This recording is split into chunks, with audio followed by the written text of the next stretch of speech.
6 de la mañana, 47 minutos. Los bancos privados otorgarán créditos por 12.000 millones de dólares para apoyar la recuperación económica del país. Así lo dio a conocer la Asociación de Bancos del Ecuador a través de un comunicado. Los bancos privados del país aspiran a entregar 12.000 millones de dólares en créditos durante los próximos 6 meses para apoyar en la recuperación económica del Ecuador, lo que significará alrededor de 3.5 millones de operaciones crediticias. Según el comunicado de la Asociación de Bancos, el sistema financiero ecuatoriano se encuentra sólido y gracias a la confianza de los depositantes y a un manejo prudente, mantiene el nivel de liquidez más alto de la región con 36% de los activos totales. Los bancos indicaron que en medio de la compleja situación económica que enfrenta el país, la banca se compromete a mantener un flujo adecuado de crédito para todos los sectores productivos, microempresarios y familias del Ecuador, y manifiestan que serán prudentes en su gestión para colocar los créditos. Además, según el anuncio de los bancos, mencionan que pese a que el riesgo país ha complicado el acceso a financiamiento externo, seguirán buscando mayores oportunidades en los mercados internacionales para mantener los niveles de créditos señalados. En los últimos 10 años, según informa la banca privada, en impuestos y contribuciones han aportado con 3.885 millones de dólares. Según Asobanca, el sistema bancario reinvierte en el país 7 de cada 10 dólares de sus resultados anuales. Verónica Rivadeneira, Medios Públicos.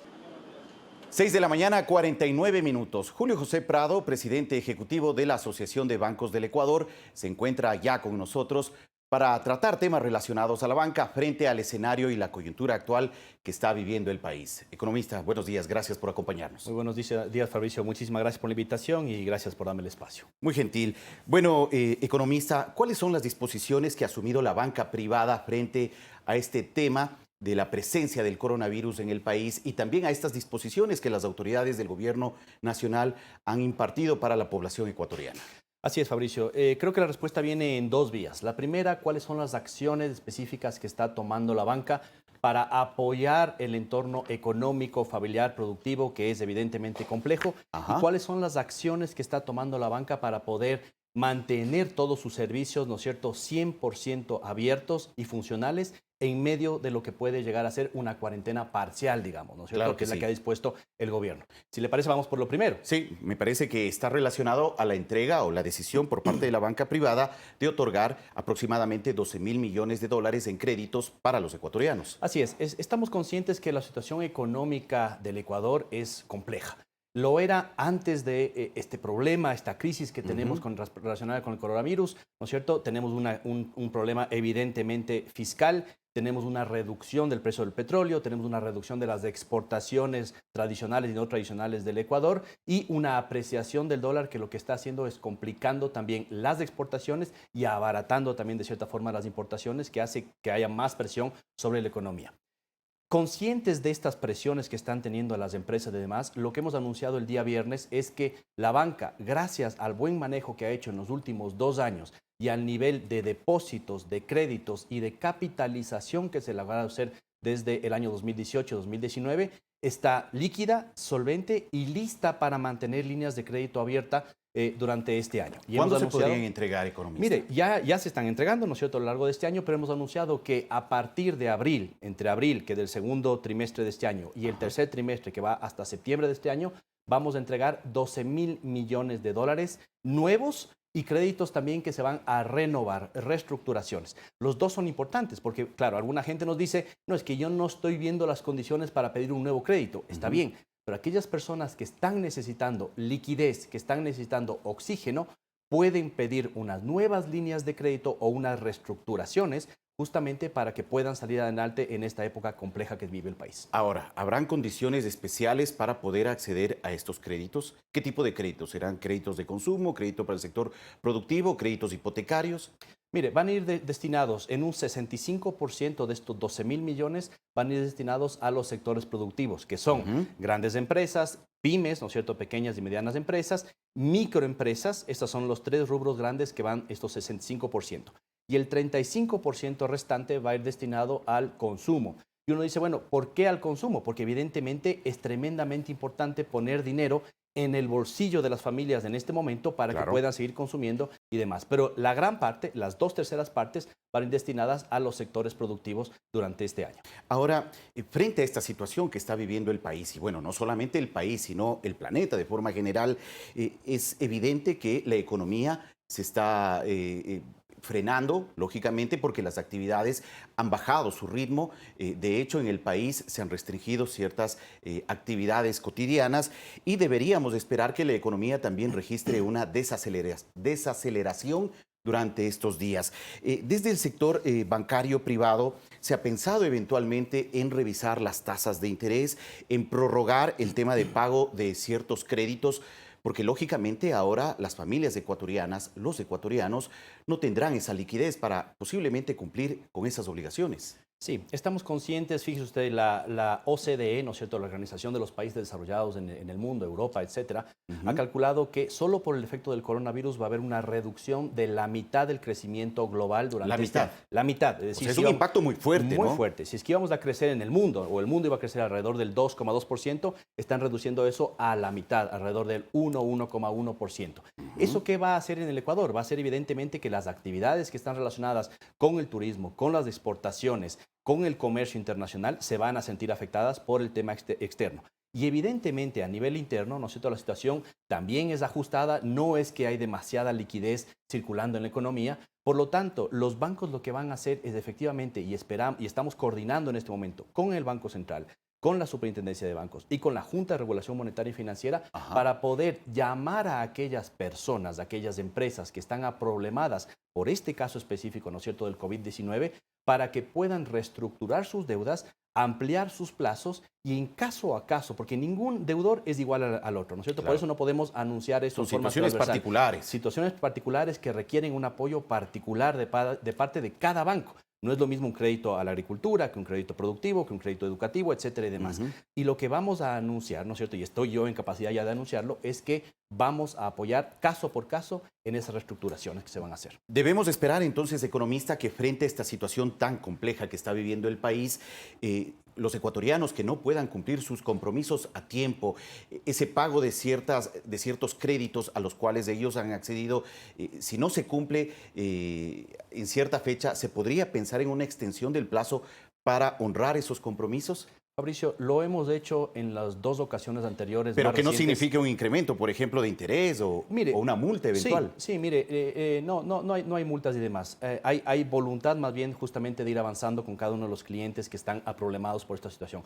Le pongo 2 ejemplos a la ciudadanía que lo van a recordar muy bien y que además lastimosamente se han dado en los últimos años en el Ecuador. Primero, el terremoto del año 2016, evidentemente fue una convulsión nacional, también localizada en 2 provincias claramente, y la banca reestructuró una gran cantidad de créditos a todas aquellas personas, comerciantes, familias y empresarios que estaban problemados en ese momento. Y se les llamó en ese momento a que se acerquen a las sucursales bancarias. Ahora no vamos a hacer eso.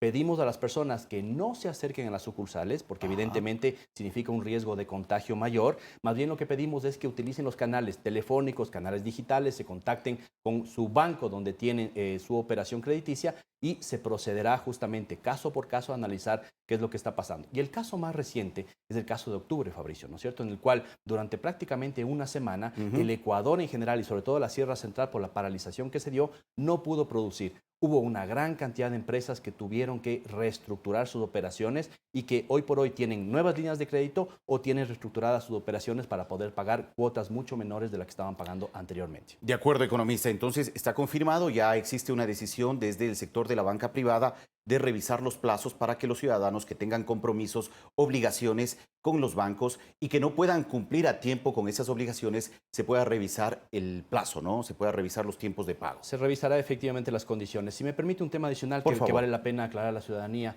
Mire, hay mucha preocupación sobre cómo va a seguir la actividad bancaria en medio de las restricciones que estamos Sí. teniendo de acceso, qué va a pasar con las agencias que están en los centros comerciales, etcétera y demás.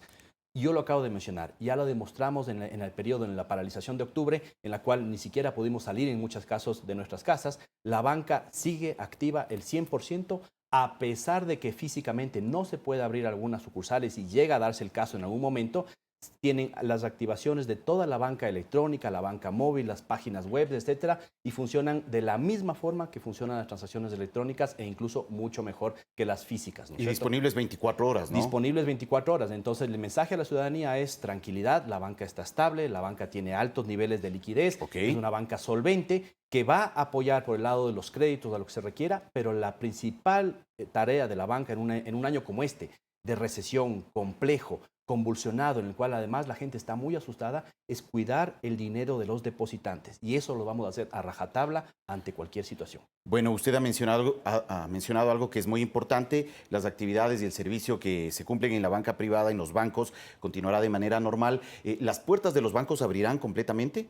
El día de hoy la disposición es abrir todas las Ok. agencias bancarias. La Superintendencia de Bancos, con quien hemos estado coordinando el día de ayer, va a emitir algunas resoluciones y algunas regulaciones del día de hoy y Ajá. tendremos que estar atentos para ver cómo evoluciona el tema. Pero hoy por hoy las agencias bancarias están abiertas. Ajá. Lo único que pedimos es que sigan los mismos consejos de seguridad, de higiene y demás que el gobierno y las autoridades de salud y la OMS están emitiendo, pero se pueden hacer. La recomendación es que puedan utilizar estas herramientas tecnológicas como canales telefónicos, canales digitales, banca virtual, banca móvil, para poder llevar a cabo estas transacciones bancarias, ¿no? Es la recomendación en este momento. La recomendación es esa. Hoy por hoy la banca ventajosamente tiene una serie de tecnologías, ¿no es cierto? Páginas web, en el teléfono móvil, a través de teléfono, etcétera. Todo lo que se puede hacer en una agencia se puede hacer vía remota y online. De acuerdo, economista. Algo que quería mencionarle sobre este tema de la revisión de los plazos ahora en medio de esta situación que está viviendo el país. ¿Se revisará eventualmente también estas tasas de interés? Mire, las tasas de interés son un resultado en la economía y hay que recordar que están fijadas por el Banco Central. No es como en el resto de países que fluctúan ante lo que pasa en la economía. Y evidentemente, con este nivel de riesgo país que tenemos hoy por hoy de 3.500 millones, la cantidad de dinero que podemos conseguir en economía local e internacional es muy compleja. Con lo cual, no vamos a revisar las tasas durante este año. Si es que se hace una inyección fuerte de liquidez, como se ha hecho, hay algunas personas que dicen, pero miren lo que está pasando en Estados Unidos, miren lo que está pasando en Europa, en Inglaterra y demás, que se inyecta una gran cantidad de liquidez y las tasas bajan. Efectivamente, esa es la consecuencia. Si es que hay mucha liquidez en la economía, hay una inyección de liquidez, bajan las tasas. Ahora lo que estamos pidiendo a la ciudadanía es comprometiéndonos a mantener niveles de liquidez y niveles de crédito adecuados para financiar los niveles de actividad en la economía. Quiero pedir al productor Carlos Aguilar que nos pueda extender un poco más el tiempo para la entrevista, porque es muy importante algunos temas que pueda aclararse desde el representante de la banca privada del país. Había una reunión programada entre las autoridades económicas, el ministro de Economía y Finanzas, las bancadas de la Asamblea Nacional y la banca para poder abordar ciertas acciones en materia económica con el propósito de fortalecer un poco el escenario económico, precisamente para apuntar, entre otros, el tema de la reinversión de utilidades en créditos o el reducir las tasas de interés que le estaba mencionando y que había sido un planteamiento del ministro Richard Martínez en la semana anterior. ¿Qué es lo que pasa con esta propuesta del gobierno nacional sobre la reinversión en utilidades para la entrega de créditos? Sí, mire, evidentemente el gobierno nacional y la Asamblea Nacional se encontraban la semana anterior preocupados sobre cómo la banca va a reaccionar ante esta situación que estamos viviendo en el Ecuador y cómo se va a poder reestructurar. El viernes pasado nosotros emitimos, ¿no es cierto?, este comunicado y esta acción específica, que son los 12.000 millones de dólares en la economía en términos de créditos a todos los sectores, y hemos venido coordinando desde el día jueves ya con el ministro de Economía, con la Superintendencia, con el Banco Central, para encontrar cuáles son las mejores acciones y qué cambios normativos incluso pueden darse a nivel de manejo de la liquidez para que los bancos puedan desplazar más liquidez que tenemos en ciertos fondos para poder prestarlos en términos de crédito productivo. Lo estamos coordinando hoy por hoy con el ministro. Pero un tema adicional, permítame decirle, de todas las utilidades que hace la banca anualmente, ¿no es cierto? ¿Cuánto es eso? 600 millones de dólares del año anterior, ¿no es cierto? De esos 600 millones, 70% el año anterior, año 2019 y año a año, se capitalizan, es decir, el 70% se reinvierten en el banco y sirven para poder seguir apalancando créditos. Por eso ya hay una reinversión. Ya hay una reinversión de 70%. Y eso es mucho más de lo que se reinvierte incluso en otros países. Entonces, lo que estamos viendo es que la banca está bien capitalizada. Y ojo, el año anterior rompimos el récord de capitalización y de entrega de créditos. Por eso es que el tener una banca sólida, sana, le hace bien al país. Nos permite mantener líneas de crédito abiertos, incluso en un momento en el cual estamos claramente entrando a una recesión económica. Ese es el rol de la banca. Otra de las propuestas, incrementar en 0,75% las retenciones de la fuente del impuesto a la renta en varios sectores, entre ellos la banca. Esa es una de las propuestas que hizo el señor presidente la semana anterior. Así es. Esa propuesta entiendo yo que tendría que ir a la Asamblea para ser aprobada. Nosotros estamos dispuestos a arrimar el hombro. Y creo que el sector privado es un conjunto, no solamente la banca, pero el sector privado es su conjunto, estará dispuesto a poder arrimar el hombro en lo que nos pida la ciudadanía y el gobierno. Y esta propuesta evidentemente tendrá que pasar por la Asamblea, pero creemos que es parte de un paquete de medidas que tiene que venir. ¿Mantendrán una reunión ya oficial con la autoridad económica del país? Vamos a mantener reuniones, no sé si van a ser oficiales, pero extraoficialmente las hemos mantenido durante los últimos 3 días en varias ocasiones. De manera reservada. Bueno, no abiertas, pero no, digamos, no con presencia del público, en la prensa y ni demás. de prensa. Sí, pero evidentemente hay que manejar estos temas también con mucha técnica y lo que sí pedimos es que en este momento no es el momento de divisiones, no es el momento de la Muy importante, politiquería, exacto. es el momento de unirnos todos y poder tomar decisiones técnicas para preservar el sistema bancario que está estable, que está líquido y que está dispuesto a seguir atendiendo a sus clientes y a los depositantes, evidentemente, resguardar sus depósitos, que es lo más importante en este momento de convulsión económica y de crisis y demás. Gracias, economista, por la información. Muchísimas gracias, Fabricio. Agradecemos al economista Julio José Prado, presidente ejecutivo de la Asociación de Bancos del Ecuador, por ofrecernos información sobre estas decisiones que desde la banca privada se han adoptado para los ecuatorianos frente al escenario que se está viviendo con la presencia del COVID-19 en el país. 7 de la mañana, 3 minutos. Pausa y volvemos enseguida.